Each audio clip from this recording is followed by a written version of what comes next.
বর্তমান সরকার নারীদের bus service চালু করার জন্য এর মধ্যে 10টি রুটে পিঙ্ক বাস সার্ভিস চালু করেছে এবং তার উদ্বোধন করেছেন কিছুক্ষণ আগে মাননীয় মন্ত্রী।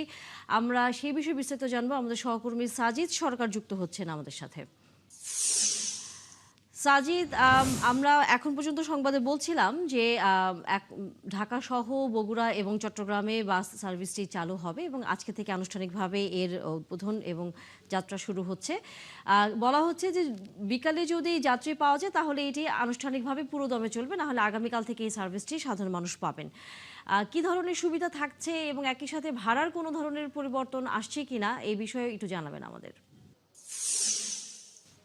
তানিয়া, আপনি দেখেছেন ইতিমধ্যেই বাসগুলো চালু হয়েছে এবং এই বিআরটিসি বাস ডিপো তেজগাঁ সেখান থেকে বাসগুলো একে একে বের হতে শুরু করেছে। অর্থাৎ বিকেল থেকেই রাজধানীর প্রায় 9টি বা 10টি রুটে কিন্তু এই বাসগুলো চলাচল করবে। আমরা দেখছি যারা নারী চালক এবং কন্ডাক্টর এবং যাত্রীরাও কিন্তু এই বাসগুলোতে ইতিমধ্যেই উঠে বসেছেন।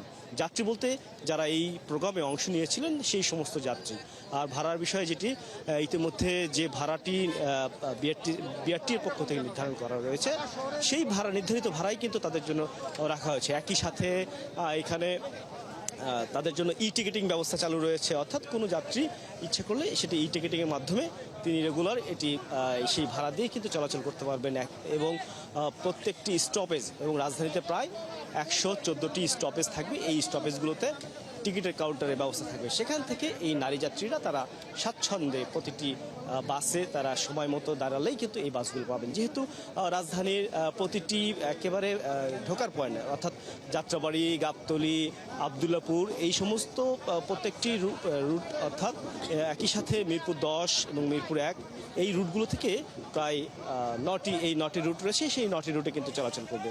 আমরা যেটি বলছিলাম যে এই যে নারী বান্ধব করে গড়ে তোলার জন্য মন্ত্রণালয়ের পক্ষ থেকে এই যে বিশেষ ব্যবস্থা, একই সাথে তারা যে টার্গেট নিয়েছেন আগামী 6 মাসের মধ্যে 100টি বাসে পৌঁছাবে। এখন আজকে 14টি বাস দিয়ে উদ্বোধন করা হলো 2টি জেলা এবং রাজধানীতে। আগামী 6 মাসের মধ্যে সেটি 100তে উন্নীত করা হবে এবং একই সাথে ইলেকট্রিক বাস অর্থাৎ ইলেকট্রিক ভেহিকল সেই টার্গেটও কিন্তু তাদের রয়েছে এবং সেটি 200টি নামানোর পরিকল্পনা রয়েছে। এর মধ্যে 100টি থাকবে নারীদের জন্য। এই 100টি ইলেকট্রিক ভেহিকল নারীদের জন্য এই বিশেষ বাস সার্ভিসটি চালু হলো আজকে থেকে আনুষ্ঠানিকভাবে।